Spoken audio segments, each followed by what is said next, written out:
This video is going to show you the steps on how you can easily transfer your Instagram account from an old phone to a new one. This is pretty useful if you've bought a brand new phone and you want to start using Instagram on it, or maybe you got a different phone for whatever reason. The first thing that you want to do is to download and install the Instagram application on that new phone and then open it, and you'll be able to see this login page. I'll then go over to my old phone, open Instagram, and then navigate over to your profile page.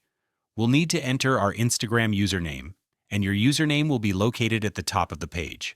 You can see that my username is MarshallJohnson028, so I'll enter this into the first field, or you can enter your phone number or email address that's connected to your Instagram account. And the last thing is to enter your Instagram password and tap the login button. But if you forget your Instagram password, then I have a separate tutorial on how you can find your password. If you forgot it, I'll show you a couple of different solutions for this issue, so go ahead and check that tutorial out.